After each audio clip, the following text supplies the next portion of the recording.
से आप लोग के सामने एक बेबी गिफ्ट लेकर आए हैं। जो गलती हो गई कमेंट बॉक्स में बताइएगा और पूरा वीडियो देखिए।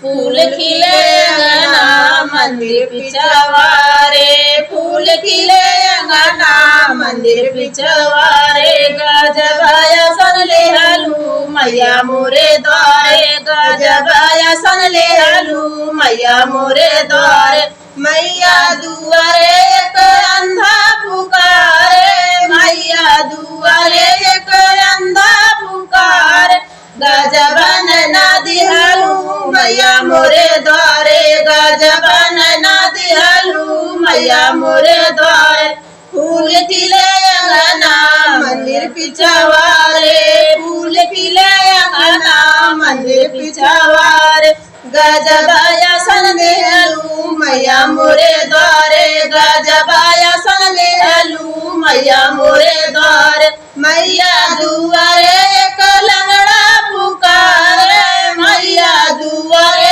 एक लंगड़ा पुकारे, गजबा पैरा दिहलू मैया मोरे द्वारे, गजबा पैरा दिहलू मैया मोरे द्वारे,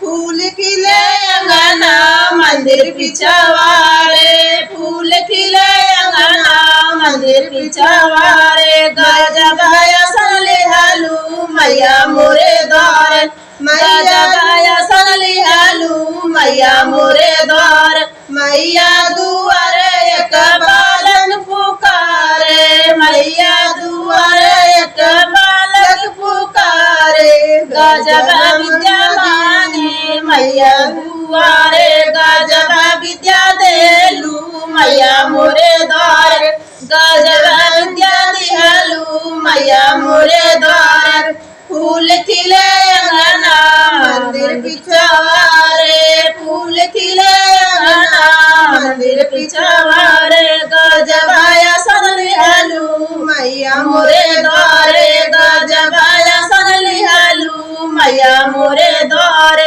मैया दुआरे एक बाझिन पुकारे, मैया दुआरे एक बाझिन पुकारे, गजब लाल दिहलू मैया मोरे द्वारे, गजब लाल दिहलू मैया मोरे द्वारे, फूल खिले अंगना मंदिर पिछवारे, फूल खिले अंगना मंदिर पिछवारे, गजबाया सन लिहलू मैया मोरे द्वारे, गजबाया सन लिहलू मैया मोरे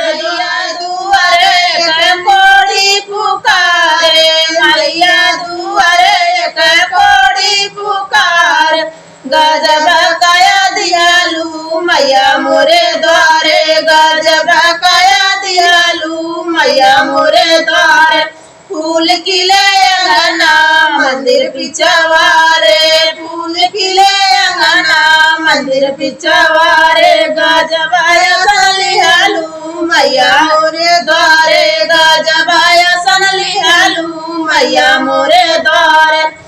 मैया दुआरे एक निर्धन पुकारे, मैया दुआरे एक निर्धन पुकारे, धन दिहलू मैया मोरे द्वारे, गजब धन दिहलू मैया मोरे द्वारे, फूल खिले अंगना मंदिर पिछवारे, फूल खिले अंगना मंदिर पिछवारे, गजबाया सन लिहलू मैया मोरे द्वारे, गजबाया सन लिहलू मैया मोरे द्वारे।